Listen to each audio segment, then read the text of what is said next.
Hey guys, we are back live from the speaker design competition at Parts Express. I am here with Brian, who is a speaker transducer expert, and we're going to be talking about some of the new products that Parts Express has out here, and we got a bunch here to show you. So I'm really excited about this, Brian. How are you doing today?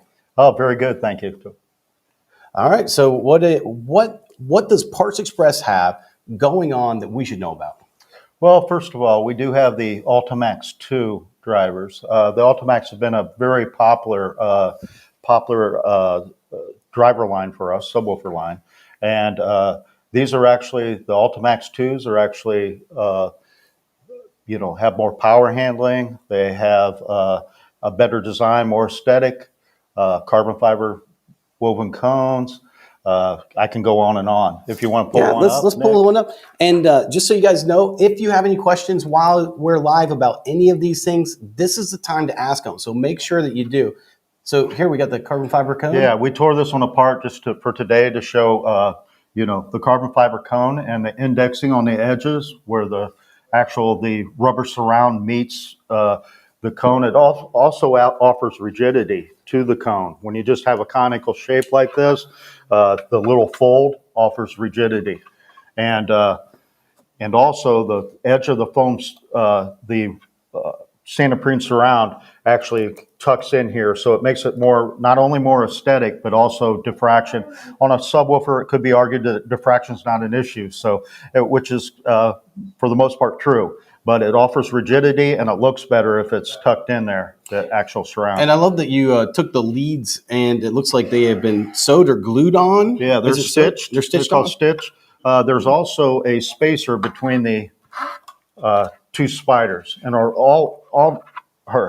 original Ultimax, we had two spiders, but they were sandwiched together. So it really doesn't. I use the analogy of a baseball bat. If I hold the bat down here, and you try to push it one way or another, it's easy. But if I hold it here and here, and you try to move it, it's not so easy. And that's what this offers, linearity, if you have a spacer in between the two spiders. And that's real important for large excursion drivers. And when we're talking about linearity going up and back in. So yes, out exactly.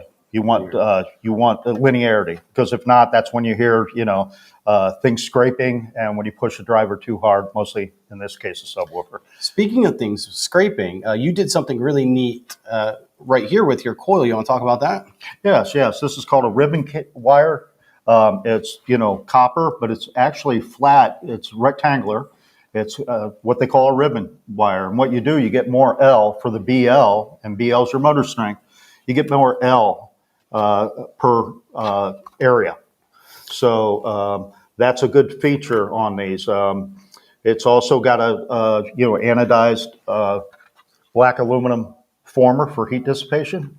And I do want to mention that these all have higher power handling than the original Ultimax. And part of that is due to this coil. Yes.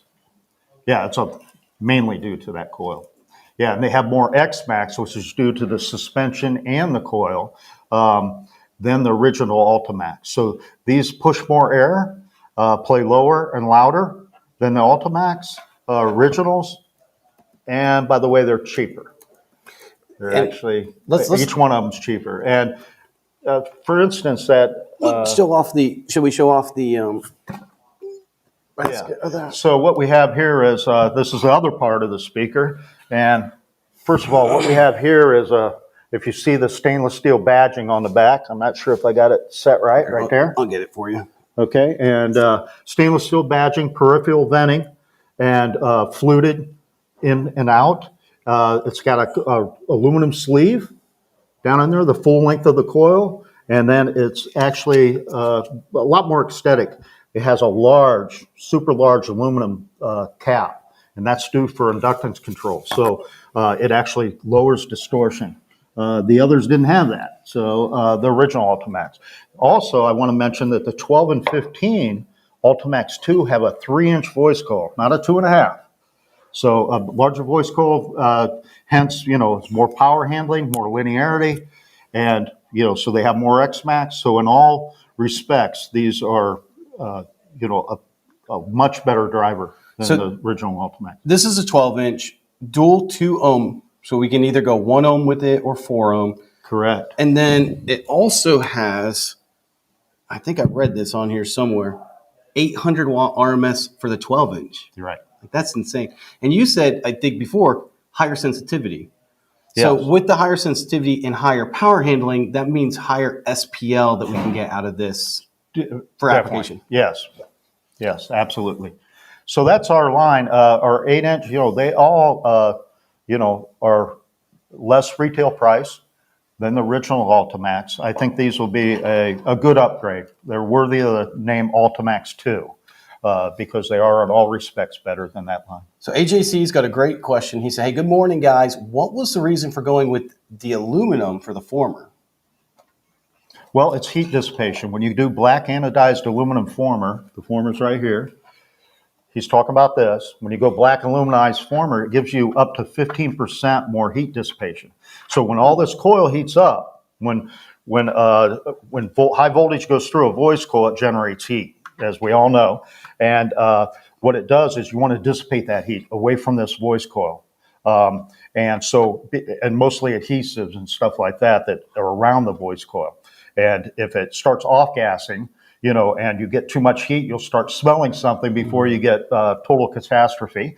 But yeah, that's for black anodized, like a black car. If you put your hand on it, you say, whoa, that's hot. A hot white car, not so much in the sun. So that's the same way with black aluminum formers work. Now for some drivers, people say you should use a polyimide if you're looking for real good clarity. Well, on the subwoofer, that's not, subwoofers are made to push air.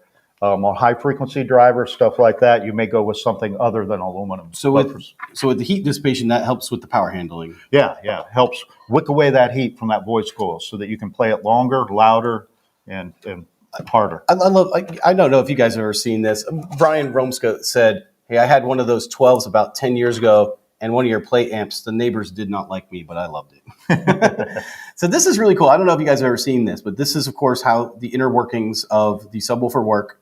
We're just going to put the coil right here, and then it just slides right in. And then, of course, when we're talking about the linearity, that's this going up and down in there. And obviously, I'm not centered on it, so that's why you're hearing the scraping. Yeah, and this one's apart.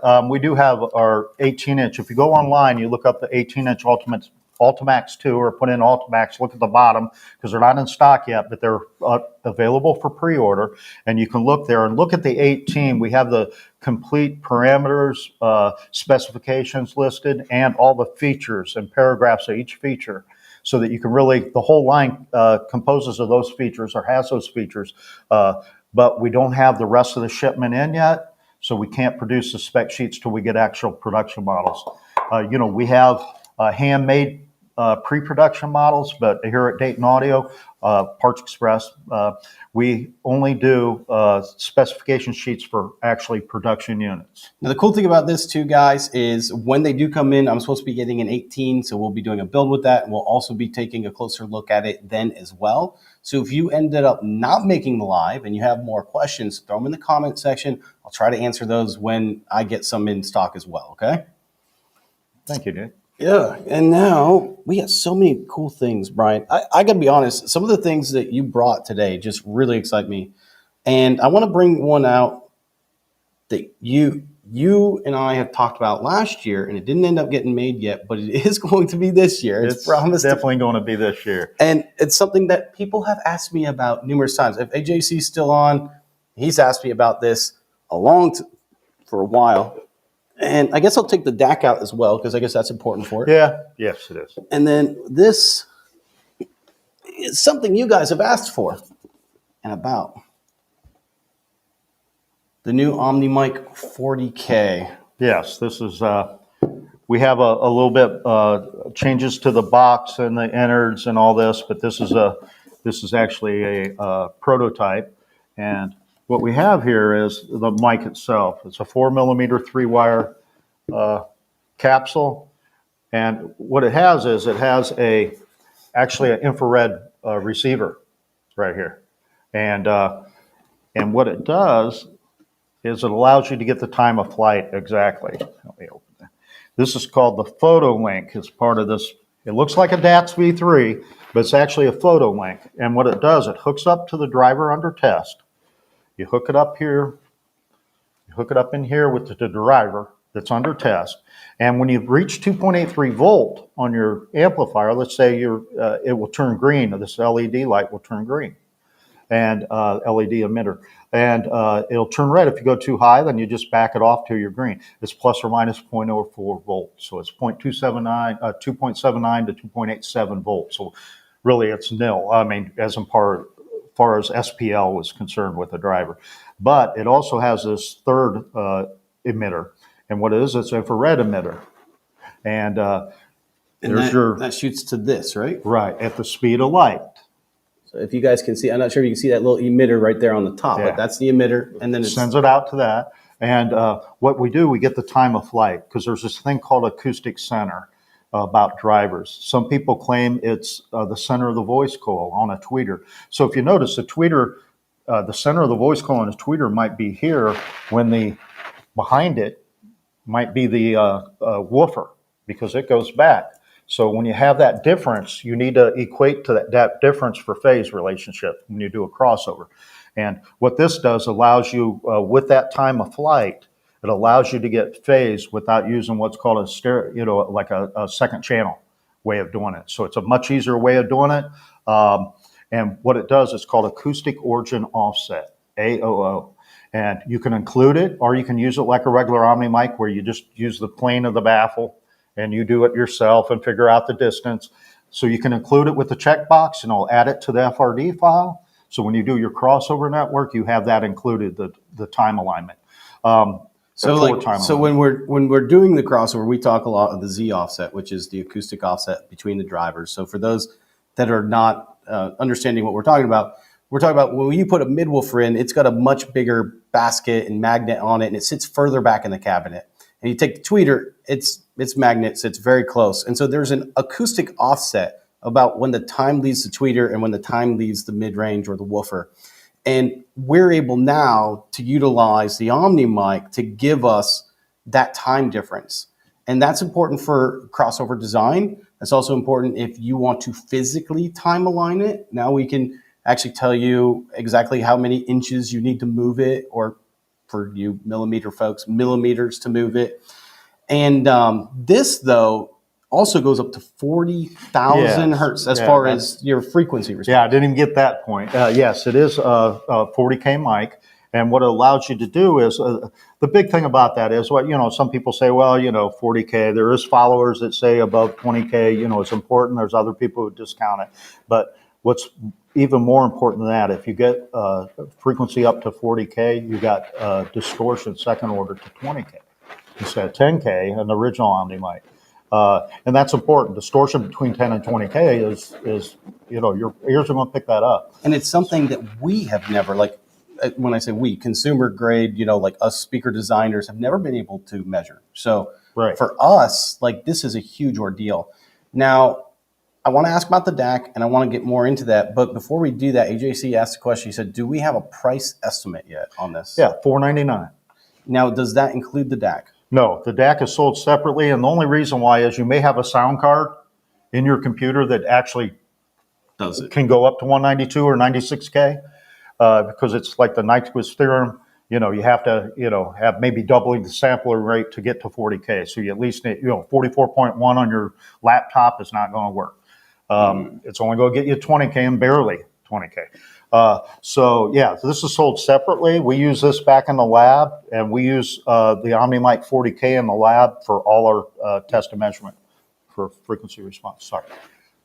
No, you're fine. I just thought you guys would like to see that. So you can get this. This is already being sold. But if you decide to get the Omni mic and you don't have a sound card that does, 192, we should say a DAC, any type of DAC that does 192 or 90, anything like 96 or any of that range, you'll want to get something like this to be able to utilize. And that's why we don't include it. Some people already have a computer that can do that. Yeah, don't pay for something you don't need. Yeah. Yes.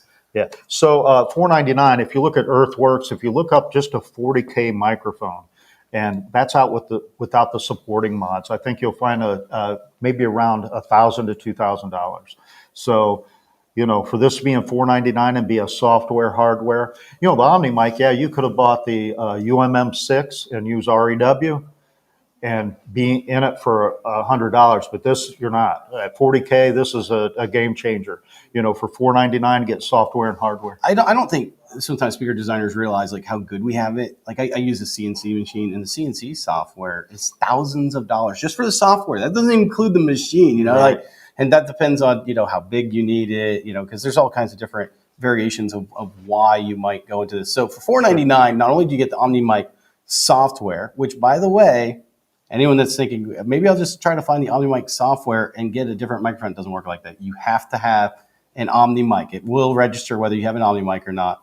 You'll get the calibration file for the Omni mic, which of course makes sure that it's flat, and then you'll also get all the included hardware.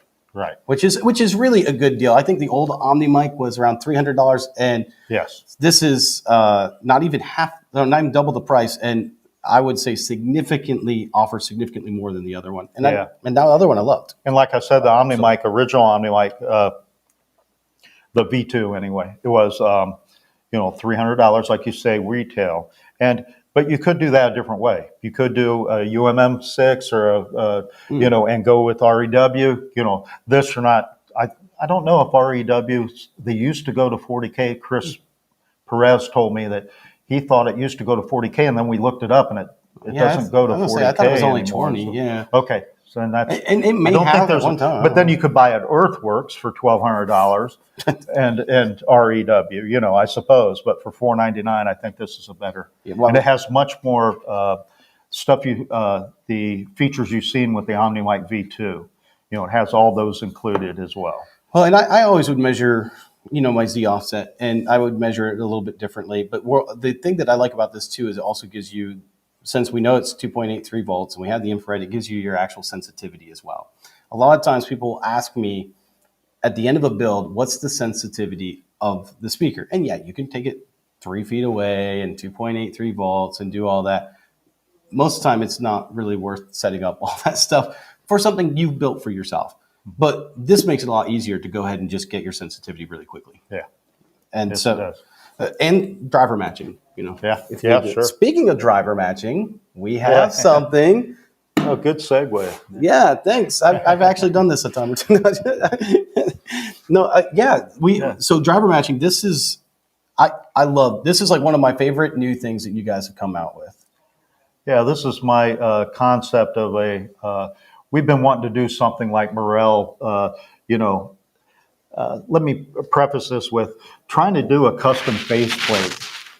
I've done a lot of custom work and know the cost, but even a plastic faceplate would cost in the tens of thousands of dollars, and it would take so much time to get our money back on that. So what I want to do is make drivers DIY friendly, where you can just take two holes from a router and actually get a nice looking result by truncating the tweeter and woofer. Plus the first most important thing is I want to get the drivers as close as possible. So I started out with 65 millimeters center to center. And then I found out if you show the back, that there was no meat and potatoes, if you will, between the two drivers for mounting. So I made it 68.5, which equates to about 4,500, 5,000 for wavelength. So, 3/4 inch carbon fiber. These are both carbon fiber domes. Yeah, I was trying to get that on the camera. I don't know if you can see that, but it's beautiful in person. Yeah, it's 1-to-1 weave, 3/4 inch carbon fiber with polyurethane surround on the tweeter. And it uses N52 on the tweeter neodymium. On that mid-range there, it uses N45, a bigger slug. And so this is neodymium as well. They both are? Yeah, they're both neodymium, yeah. Which is, of course, the magnet we're talking about. And the thing that we talked about this yesterday, the thing that I found so interesting about these, we're going to talk about them being a matched pair here in a minute. But before we talk about them being a matched pair, they're both sealed. Completely sealed, right? So we don't need a cabinet for this. So if you're building a 3-way speaker, you could do like a 2.1 boombox, for example, and subwoofer in there can be the entire enclosure. You don't have to make another enclosure. But we talked about this yesterday, and where I thought this would be really cool is like the A pillar of a car, because now you don't have to worry about the box, right? Yeah. Or even in the, in the driver's side, you only have this much room and this depth, and you don't have to worry about putting any type of acoustic dampening or anything because they're totally sealed. So yeah, these should be out. I would say right about the end of the year. I pulled the trigger on them the other day and approved them for production. So now they'll just obtain the parts and they'll go in production. And we'll show you. So the problem with a lot of speaker building in general, and it's not necessarily a problem, it depends on how good or bad of speakers you buy, really. But speakers in general, one of the issue is getting consistency.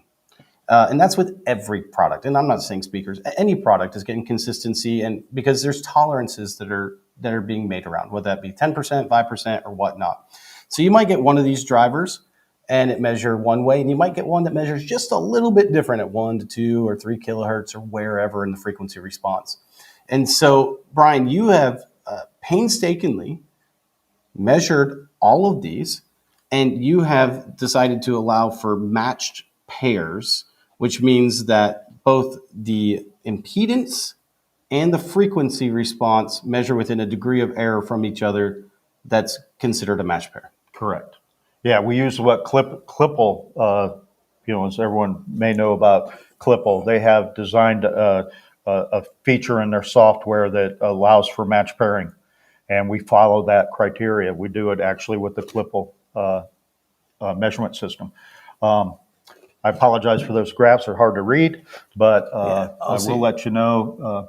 I'm just showing the plus or minus 3 dB, but when you look at the bottom graph, it's the two together. And if you can see, the phase follows, and they're almost exactly. I'm taking the mid range up to 6K or so, and the tweeter down to 4K, and minusing off the rest and show you the overlap. So between 4 and 6K is where that crossover point should land. And using the Omni mic, you'll get these same results, and you can find out using crossover software where you might want to put that crossover point and what slope. And Brian Romska said, hey, that's a great idea. I barely know the basics of speaker building, so something like this really helps. Yeah, thank you. I agree with him because, it's already enough to worry about the crossover, whether it be digital or analog, whichever way you want to go. And then you have to worry about box design, everything else. Something like this really simplifies that. And I have, been doing this for just about 20 years, designing drivers. And I always say I cater to the DIY community. I want things like this is just if you take a router and you're careful, and you might try one baffle and you get it wrong, but eventually you're going to get this exactly right. It doesn't take anything special tools. It's just a router. And if you put your Jasper circle jig right, you should be able to cut those out. And really with that size, you might even be able to just use, like a big bit of some kind. Yeah. Now, this one I noticed isn't chamfered. Will the production be chamfered? Yeah, well, here's what we have. We sell, so let's say you only want this 3/4 inch tweeter and you want match pair. That's the top one. I believe they sell for $79. $79, yep, $80. Yeah. $80 and $30 for the individual. Let's just say if you say, hey, I'd want to save the $20 for another driver, because they'll all be pretty consistent. This does not mean that the other drivers are so far off. They group them together, and that's the way Clipple does. They'll have Group A, Group B, Group C. So if they see in production, what happens is if you see something in one driver, you're going to see it down that line probably till it starts changing gradually. So there'll be groups of drivers that fit in certain criteria, but they're still fine. But they may have let's say they have a 2 dB dip somewhere, and you say, okay, and this will put them all in Group A, so they match each 2 dBs. Really nothing as far as when you're talking absolutely. Driver design. So then we have the match mid-range pair. I think that's $130, and or you can buy them separately for $50. And then we have the truncated or solded sets. So to clarify, guys, it's one driver for $30. So two of them would be $60, or you get the matched pair for $80. So you're only paying $20 to make sure that it gives you that consistency that you're looking for those that want to. And this one, it's $30 for the for the mid range, and then you also sell matched sets. Is what you're right. And this is how they're sold. What you see is what you get. Trying to get it right there. What you see is what you get. So you get 2 truncated tweeters, 2 truncated mid ranges, both match pairs for $200 retail. That's such a good deal, and that really is not much at all for. When The you think scheme about of things. well, I mean, when you think about even what you just pay for one mid range, right? Yeah. I mean, it's $50 for one mid range, and now you're getting a match set of both, and you get the truncated frames. So I noticed that the other ones you don't get the truncated frames. So the reason why you want truncated frames is for being able to get them closer together. Yeah. So this kind of reminds me a lot of something like the C Note. Even though the C Note doesn't use truncated frames, it's very similar. Yeah, it's very similar. And the reason for that is I don't think you'd buy the truncated tweeter without the mid-range. It just wouldn't match. I mean, you could use it in some very few designs. So, but the mid-range is actually made to match that exactly. So I thought we'd just sell it in sets. If I get, people who want pairs of mid, I can always change at any time. Mm-hmm. And that's why I'm saying I do cater to the DIY. I want everyone out there to start building speakers. And how do I do that? I need to make it as easy as possible and to make the best, most affordable products as possible. I was talking to another manufacturer of speakers, and they were saying to me, they make a carbon fiber type speaker as well. And in his words were, when you match that carbon fiber tweeter with the carbon fiber mid range, it just sounds so good. And so for me, I've never heard these guys, so I don't know what they sound like. But for me, like that's what interests me and intrigues me so much. Because they're made out of the same material. And that's often not the case when you buy a woofer and a tweeter. It's, one's going to be a fabric and one's going to be some type of pulp. Yeah, they're not going to be matching. Yeah. I mean, not the same material usually. Brian has a slightly off-topic question, but I think it's a great question that anyone that's watching would like an answer to. Now, he's talking about a specific speaker, but in general, he has a pair of DefTech BP10s. And he needs some new parts for it. Eventually, he'd like to replace some woofers and some tweeters. I don't know if they got blown or what. Maybe the crossover. Is that something he can work with Parts Express to help find replacement parts for? Well, here's how we go about it. And I was on the technical staff in 1996 when I got hired. So I've been there a while and done it for a while. And I was their supervisor for a while. So here's how we do it.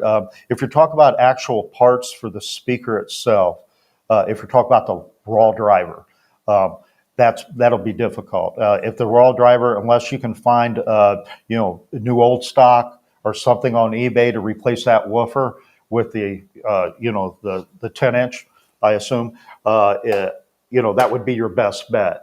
Because our foam surround kits and stuff like that, I really wouldn't recommend them. But if you have the DATS V3, you could probably get away with doing it, and then you could alter the box for the design requirements that you get, because the parameters are going to change. You change anything on that, and the parameters are going to change. So what we do as techs, what we'll do is, if you're wanting the enclosure, I'm not sure if you just like the enclosure and you just want sound out of that box, then we'll have you measure the internal dimensions of that box. Take out the driver, and then we'll fit you with the driver and the hole size. So we get you something that fits in the hole, and it operates accordingly in that size box. Yeah, because we have to measure. You have to, when you're trying to do driver replacement, you have to take into consideration things like sensitivity, frequency response, other things that it's hard to just match up any particular driver with. Our friend Tom Zarbo, Tom, he actually just asked a question, and this is a great question. And I'm going to pull these back up. Tom, you're making me bend over. I thought I'd be here today. I know. I begged him to come, and he said, no, Nick, because you're asking, I'm not coming. Good point. You're not supposed to say that. No, he asked about the thickness of the flange. He said, is the thickness of the flange the same on the mid-range as it is the tweeter? It is. So when we're talking about the flange, guys, he's talking about the thickness here. I am sure that was the case. Now, I noticed on these, and I know these are probably pre-production, there is no gasket on there. Will there be a gasket? Yes, there will be in production. Okay. And I just released these for production. It'll be a very thin gasket, but it will be a gasket. Now, you also have to think of the only reason why you would need a gasket is keep the woofer from, because these are sealed. So, but yes, you need a gasket. If you're going to put them in the same cabinet with your low frequency driver, of course, you need a gasket to make sure that seals properly. That's true. And I was actually thinking, because if you're putting these in with like a woofer and like a three-way cabinet or something like that, which I think would be really cool if you took like a two-way cabinet, right? Put these together. Actually, use the one that has a truncated frame. I'm gonna give a project idea right now. Truncated frame like this. Take the Epic 5.5 inch and a couple passive radiators.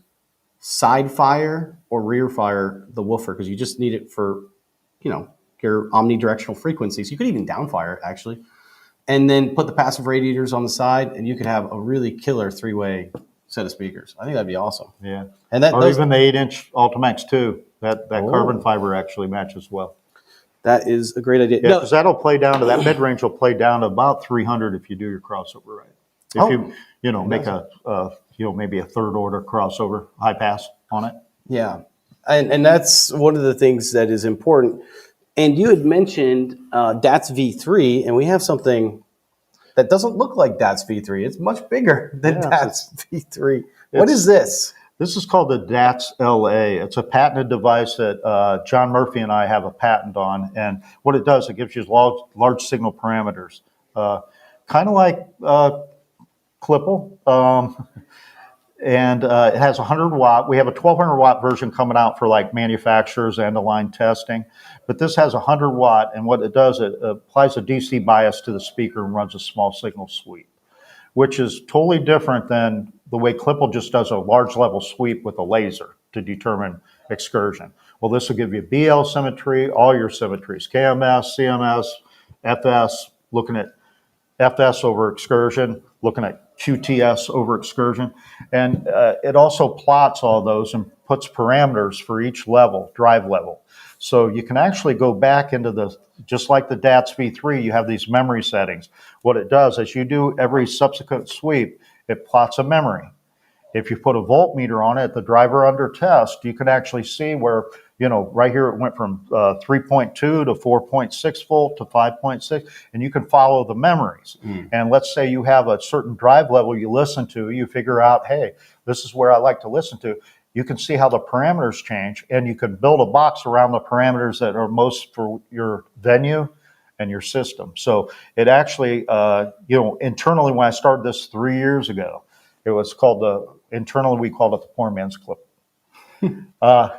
And what it is, it actually is surprising about how I have overlays of Clipple LSI measurements and using this device, and they overlay within plus or minus a millimeter. So, how much is a Clipple nowadays? It's 15,000 for LSI. No, I mean like the actual unit.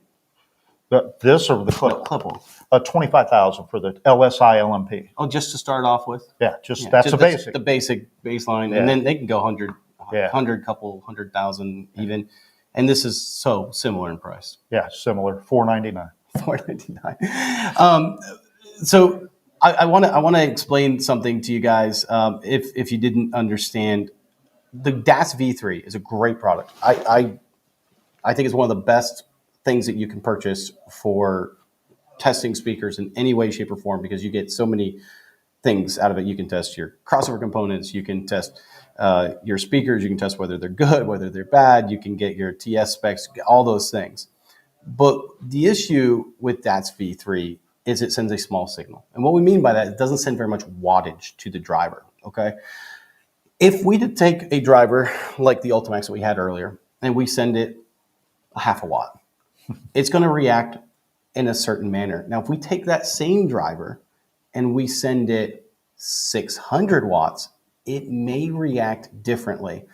And the reason why that is important is because your TS parameters will change based off of that wattage, or can change, especially depending on the linearity. And earlier you were talking about how we can get the BL curve. Well, that BL curve will tell you as far as how far out and in that speaker goes, what's going on with your BL curve, how it's actually being shaped. It's usually shaped like a frown face, like a little sad frown face.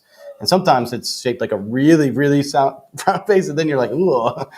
But me and Aaron's audio corner were talking, and one of the things that we talked about was how he used to test drivers on his Clipple, and how there are some drivers that if you designed right off of just the small signal parameters and then put it in it and gave it 500 watts, how it would completely change even the tuning frequency.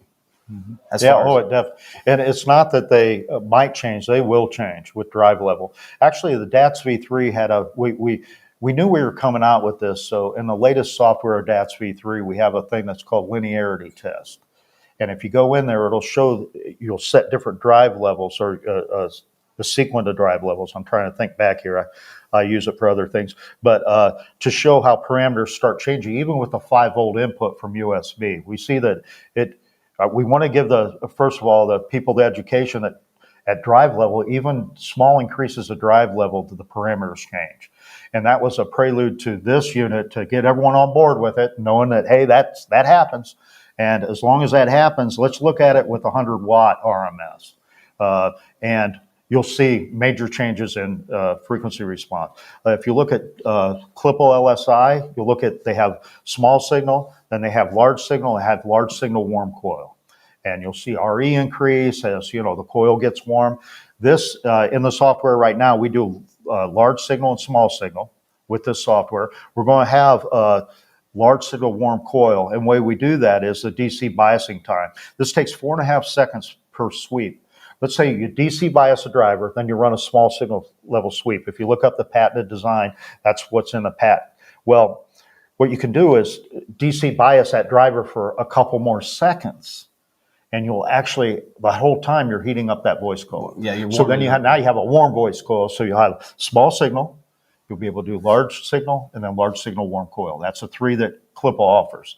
This will be able to do it. We do it a totally different way. They're using a large signal sweep. Mm-hmm.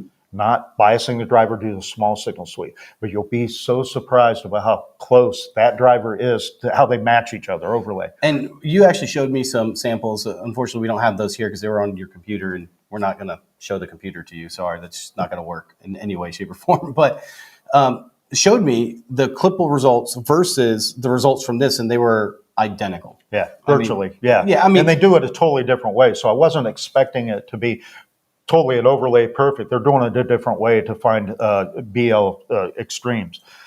So we can measure a driver even right now. Like you and I can measure a driver and then measure it Tuesday, and it might measure a little bit different. But when I say like identical, what I'm saying is like if I put those inputs in there, I'm going to get the same result. Yeah. Yeah, when you actually look at it, you're making the same changes you would from the Clipple data. Because what I look at is I look at bad asymmetric drivers, bad BL drivers. Yeah. I know, I have a bunch of good ones, but I had a company that I work with send me a bunch of bad drivers so that I could mimic. Clipple said these are bad because it's way offset. The BL symmetry is offset. It's biased in one direction or another.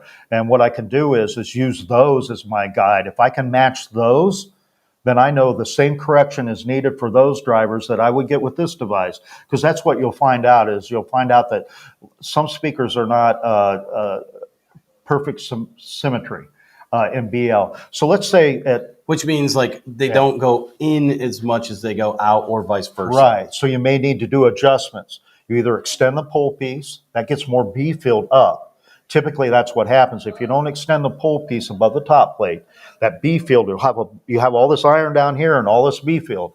Up here, you don't have any above the top plate. And so if you notice on the Ultimax, it's a rule of thumb is half the distance of the top plate above. The pole should be half a distance of the top plate above the top plate. So, and that gets that B field up as much as down almost. That's a good start, but you still may be a millimeter or two offset. So let's say if you're 18 out on a subwoofer and you're 14 in, you can move it. And so now you're only as strong as your weakest link, which is 14 millimeters. And that so would be you could good be 16 and 16. And then now you went from 14 to 16 just with the change of position. And that would be good if you're designing speakers. Now, I think for us, that are DIYers, most of us, I think this is going to show us a couple things. One, the difference between a cheap driver and a more expensive driver. Because oftentimes when you look at Parts Express website and you read it, things of that nature, you don't get to understand the difference. You see, okay, here's a mid-range for $15 and here's a mid-range for $150. I'll take the $15 one, right? You don't necessarily understand it. And a lot of that's just because we haven't had access to be able to show Exactly. the measurements, because getting a speaker measured with Clipple costs a lot of money. You're not going to do that with probably a $15 driver, because I mean, I'm not saying you're not going to do it, but you're not necessarily going to publish all the specs on that, right? So for this, the thing that I think a lot of manufacturers are going to be concerned about, and I think especially in the car industry, is now people are going to be able to measure your driver and say, wait a second, I don't think that's as good as I'm paying for. Or maybe it's better than what I'm paying for. And so I think that's where this is going to be really exciting for me as a builder, is trying to figure out which drivers are like worth more or less than maybe what we're used to. And every day with this device, I learn, and I've been doing this a long time, and I'm learning every day playing with this device because of what happens to certain parameters at certain drive levels. If you increase the small signal level, this allows you to not only increase the bias, but you can also increase the small signal voltage level, -15 to +10 dB. As I change that, things change, and I said, wow, I knew it was, but I didn't know it was that evident that it's always changing. So, And so it's such a learning educational tool, like the DATS V3. If anybody owns that, I know that you learn stuff from it. Yeah, and this is even that times 10. And this will still do things like give you your impedance and things. Right, it does everything DATS V3 does. It just adds that to it. And it was really cool too, watching it. It'll suck the woofer in like all the way, and you'll be like, oh, and then it'll pop it back out. And it's just really fun to watch. And it'll do that however many times that you tell it to. Right. +1. Right, +1. +1. X equals 0. Yeah. And then, so I think this is a really great product.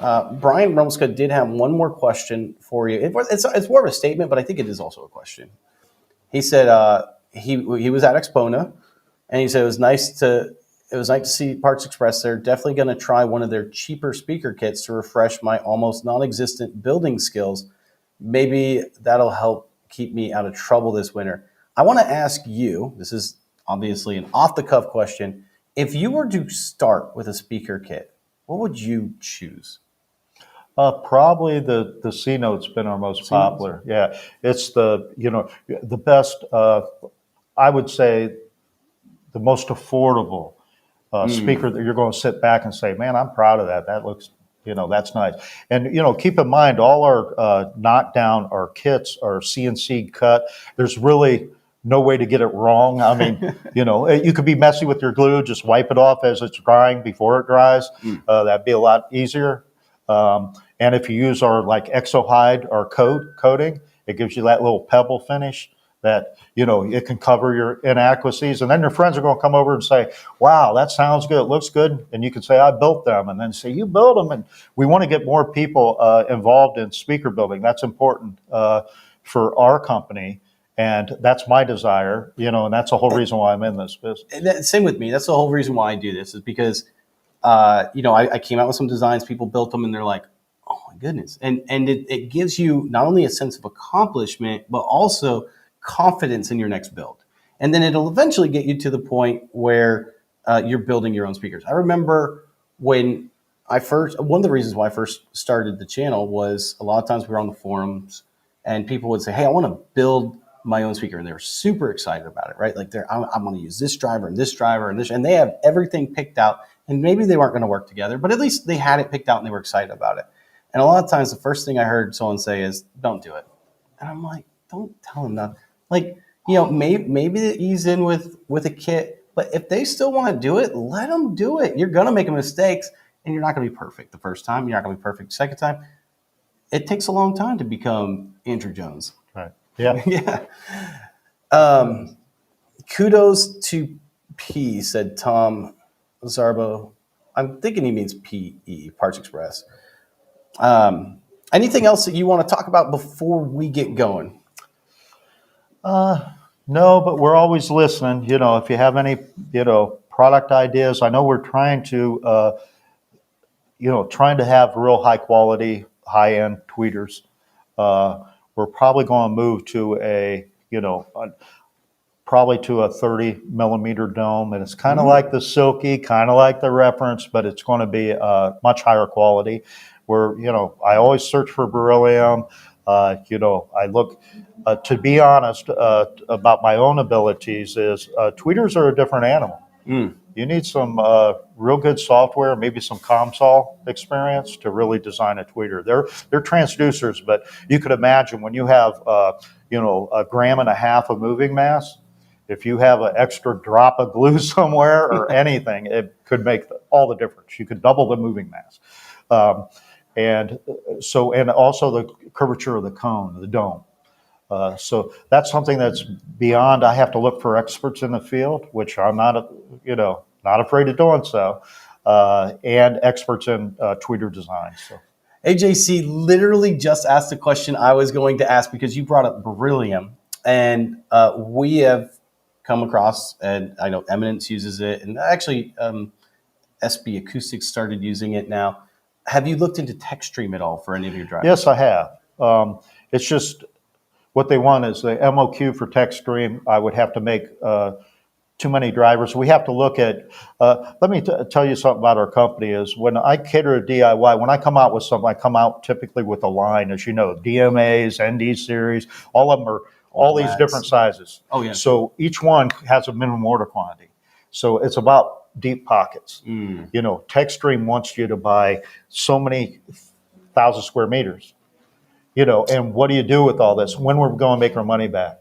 You see, we have an upfront investment, and then we have to have it sent to, our suppliers. Then our suppliers, there's a handling. It's just a cumbersome ordeal until that price starts coming down. Do you see what I mean? When more people use it, more people use more people, and it's just like neodymium. There's a simple solution to this: 21-inch.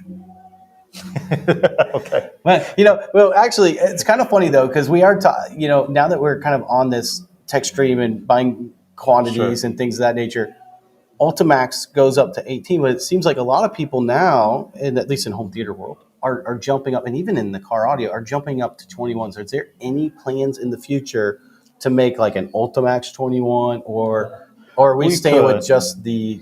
Well, I developed the Kraken. Yes, the Kraken is awesome. Yeah, that's and the Vortex. Yeah, and the Vortex. I think the Vortex may have been discontinued. Pro Sound, everyone went to kind of the Kraken. Okay, I didn't realize. And I'm not positive on that, but the Kraken. What it is it's if you tool up for a frame. See, I could probably have it done with a Kraken frame, but I'm kind of not wanting to mix frames. I understand. Yeah, and call it Ultimax 2 and then say, well, that's a different frame. Other than that, it would cost probably $35,000 to $40,000 to tool a frame for a 21-inch. Yeah, and that is the issue. When you get bigger, it costs a lot more. Yeah. And unfortunately, it's about, plus, people have told me like this Stats LA, I could sell it for $1,500, $2,000 because there's nothing in the market. You go from $500 to $25,000. You could be 15, but I don't do that because DIY people. I want people to get educated in driver design. And if you look at it, really, at $1,000, which is less than the Earthquake M50, which we already talked about, you can have basically like a mini clipple, right? Yeah. And your Omni Mic 40K. Exactly. And so you can any serious DIY guy could manage that. That's cheaper than one. Well, that's cheaper than like one. My Epic Hi-Fi build was about $1,000 in drivers, right? I mean, it's not undoable. If you think about this is more valuable than one set of speakers you're going to build. Right. I would rather have these two things than a pair of Epic Hi-Fi. Oh yeah, you need. What you do, you find out even with the DATS V3 is that some people claim specs. And then you get them and you find out, when we first come out with the woofer tester, 20, 25 years ago, it was saying, people kept calling me saying the WT3 is wrong or the woofer tester. Woofer tester, yeah. And I said, well, no, that impedance graph looks pretty. It is what it is. And I fought that for a long time. They said, well, no, the speaker manufacturer says this. There you go. That's Yeah. Now you know Take who's note. wrong. Yeah. Take note. You have a test. Yeah. So we actually have 3 questions. People just finally woke up, I guess, or they're like, oh, okay, now's my question. So Killshot King said, hey, Dayton Audio RS265HE. That's the high excursion, the 10-inch reference high excursion subwoofer. The 2+2 ohm, is it being discontinued? He bought 2 of them, and now he doesn't see them on the website or their. Yeah, let me. That's probably a good question because I actually have in the near future is first. Let's go back to the Ultimax 2. The Ultimax 2 are what I call high Q drivers. You know, they have QTS between zero point 0.5 and 0.7. Which is designed primarily, for booming, small sealed boxes, car audio guys, home theater, really for all range. But when you have a low Q drivers, which I have coming, are going to be the Signature Series subwoofers, and what they are, they're triple stack magnets. As you know, the RSSHEs had the triple stack. Yes. These picture the Ultimax 2 that you just seen. If you did see it earlier in the broadcast, it has the same frame, Which is this, but it has a triple magnet structure instead of double. So we have a higher BL, a lower Q. So they're actually totally different animals than the Ultimax 2. Ultimax 2 are what I call high Q, then we have low Q. And what low Q is, if you know about any drivers with low Q, it's hard to, unless you do a ported system, they're primarily designed for ported systems because you need that extra extension in the base. But they're highly efficient because they have that strong motor. That's what that triple magnet is.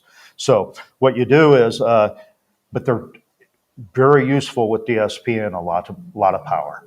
So you can do anything. It's kind of, I akin a strong motor to a strong motor in a car. I do a lot of car stuff. And, if you have a 600 horsepower car and you drive it around at 100 horsepower, forever, it'll last forever. But if you take a 100 horsepower car and drive it around 100 horsepower, it doesn't. So you need that big motor to do anything you want. And that's where the low Q, large BL, low Q, that's a Signature Series triple magnet structure. And he said he can't wait for the Signature Series. So that sounds awesome. And they look a lot like the Ultimax because I'm using the same badging, but it's going to have the Signature Series now that I developed, the woofers and mid-ranges. It's going to have that same anodized black aluminum cone. Well, yes, which looks gorgeous. And if you haven't seen that, we've done a review. We actually did last year. We did a video, me and Brian. It's on YouTube. Check it out. And we showed off those Signature Series. They are gorgeous. That's actually one of my favorite cones is that black anodized cone. LGS Tenor actually has a question that I have as well, which when you came out with the Epics, one of the things that you had mentioned is that, you can continue to stack the magnets and continue to go so you get longer throw, subwoofers, woofers, etc. And he said, hey, look, I love the 5.5 and 7-inch. And I said that, I love the 5.5 and 7-inch. And he said, have you guys thought about doing an Epic like 9-inch or 10-inch or anything bigger?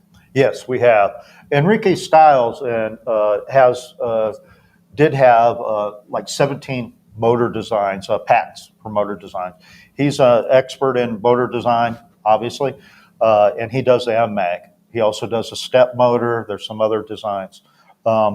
Some of them have probably passed, the patent's gone, but we still pay him royalties for every one of those. For the M-Mag motor. Yeah, for the M-Mag. So yeah, we certainly could. We'll have to look at the sale. What we have to do is see if these are selling well and people are asking like yourself. That's what we want to hear.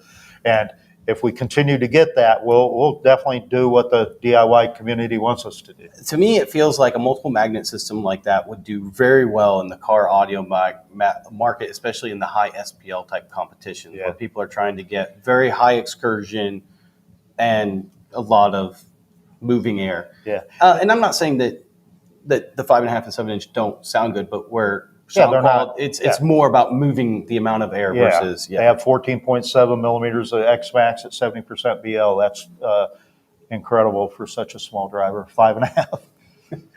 Oh, it's unbelievable, and it's crazy because the 5.5 it has the same amount of excursion as a 7-inch. Yeah, It's yeah. There's the insane. same. Yeah, I actually have them clippled, so I know. And he, yeah, that's right. Do you actually have a real clipple yourself? No, I have maybe 4 different places I clip them, Oh, gotcha. Yeah, and usually it's done in Asia. yeah. And the reason why is because if I have to ship them over here and pay for shipping, then I find out this one's no good. Then you have to ship it all the Yeah, way. yeah. back. Well, I don't ship it back. I just say, okay, then I need to ship another one, have changes, make changes, ship another one. So if I'm going to make any changes, I want to make it over there. Yeah, well, it's already there. Yeah. Yeah, that makes sense. Couple more questions that people have, real quick. There's not, let's go to this one. This is one I think we can answer relatively quickly. He said, if he were going to design a subwoofer at home and use something like, Win ISD or something of that nature, is there an acceptable range for port airspeed that he should be looking at? Well, I don't know the meters per second speed, but I know I'm real familiar with base box, and it gives you that. As you double the diameter of the port, you need to go, 4 times as long. It's crazy. So it's sometimes a port's not possible. What I would,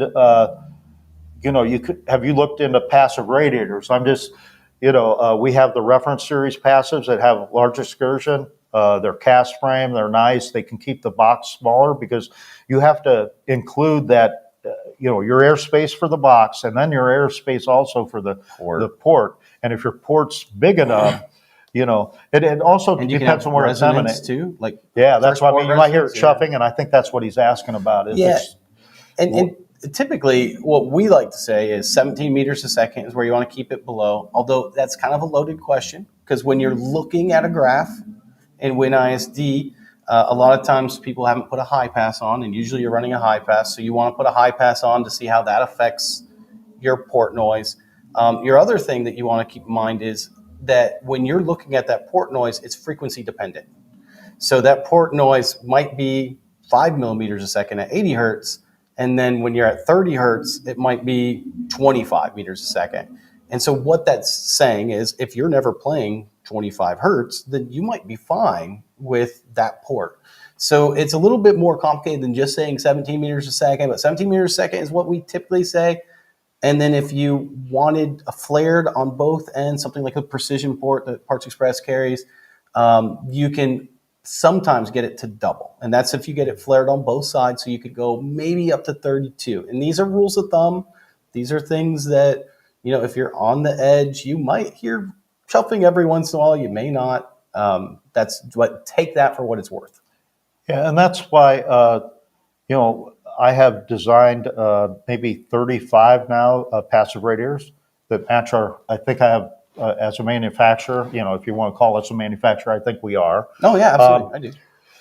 Yeah, 35. I try to match the drivers. For DIY guy, I know I'm all about matching.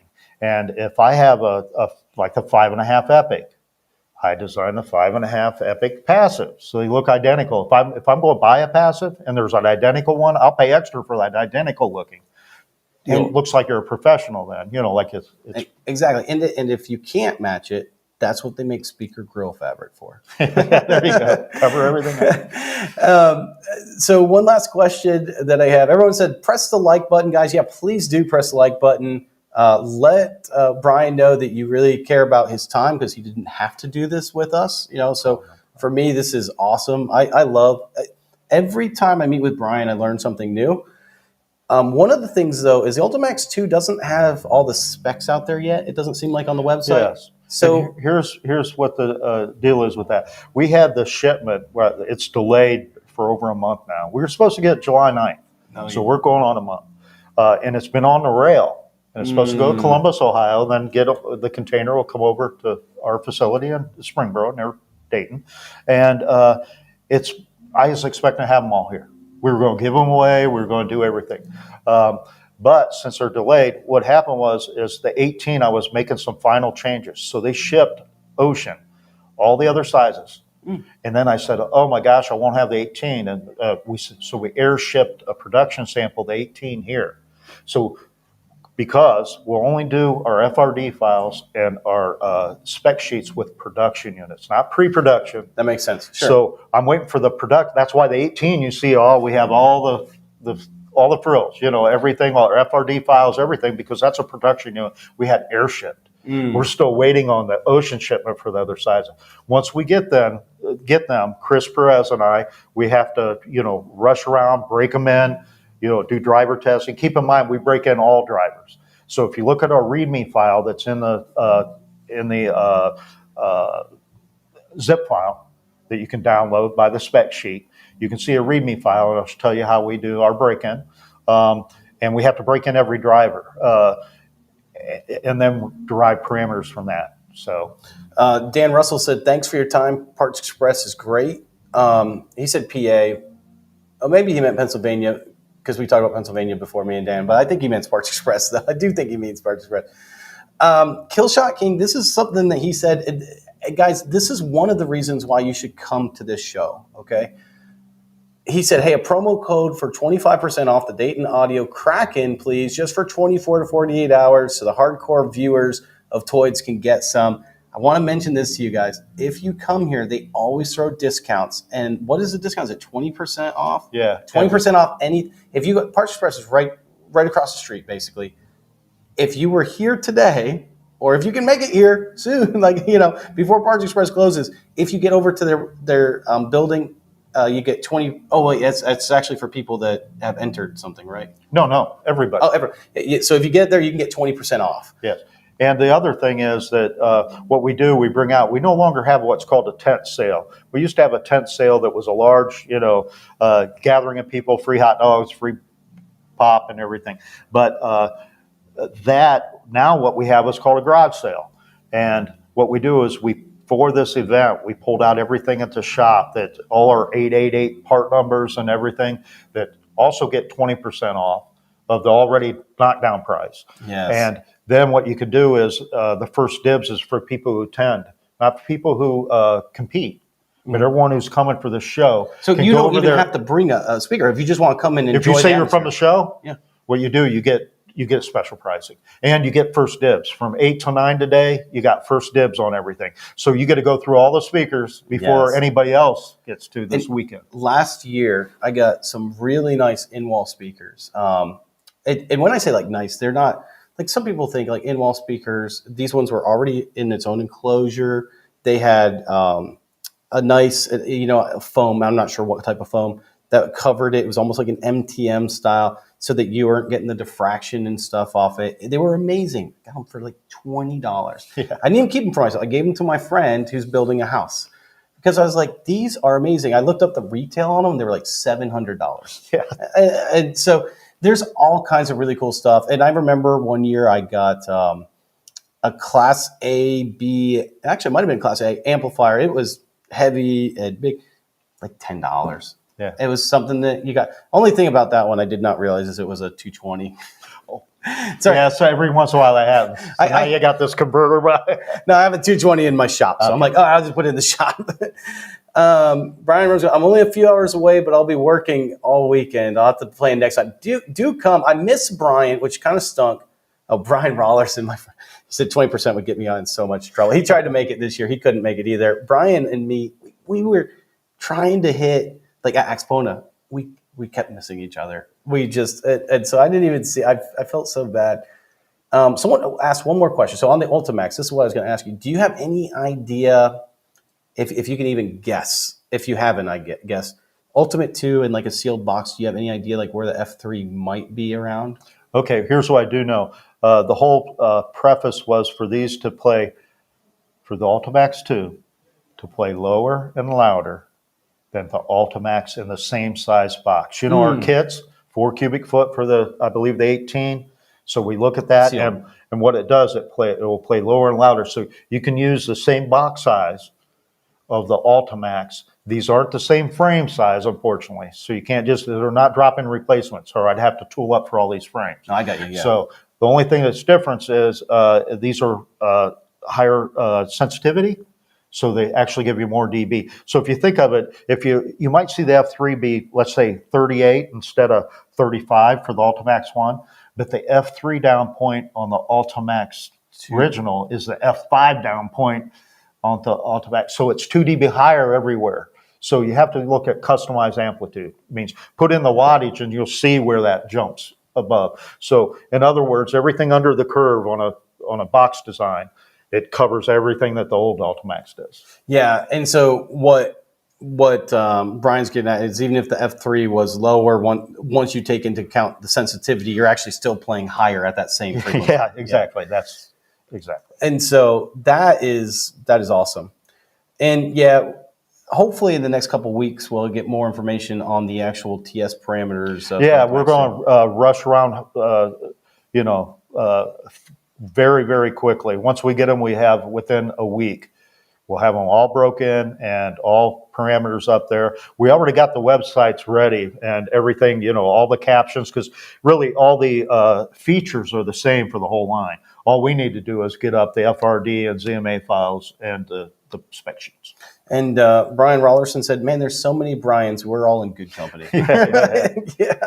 There's at least two that have been commenting here, and then of course you. And all right, so anything else?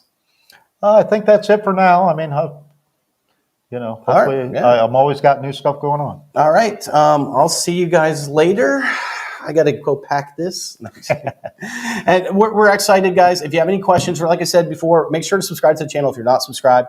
We will have an Ultimax 18 on, and I'll let you know some of this more information about it when I get one in as well. We can do some stuff in WinISD to get some idea of like what types of boxes we can build with it as well. Keep in mind the Ultimax 2 18-inch at 70% BL. The old Ultimax, the original, had 21 millimeters excursion. This one has 28. That's a 33% increase. I got a question now that I just thought of this. If they can make it here, or the attendees and everyone, can they pre-order and get 20% off? Oh, good. I can't answer that. That's not my. Yeah, try it. I'd say try it. Push them. Say, hey, I know you got 20% off. Yeah. I just want to order. It was supposed to be here. We heard it on the live stream. I'm on my way. I'm on the phone parked at the rest stop. I mean, hey, man, I'm just saying that would be pretty. I mean, you might want to pick up 2, 3, or 4 of them. Yeah. Or if someone's tending right now, they're like, oh, hey, actually, maybe, because people might be. If you talk to the right person and you push it a little bit, I bet you could probably do that. We have no, we want people to buy this stuff and try it and give us some reviews, and I think you'll like it. So I back them up. All right, guys, we're going to let you go. Thanks so much for joining. Come back at 1:15. I'm going to have Josh on here, and we're going to be talking about other stuff. I actually don't know what we're going to be talking about yet, but he does. So it's going to be very exciting for all of us involved. He's a great guy. Thanks, guys. Thanks again for joining us.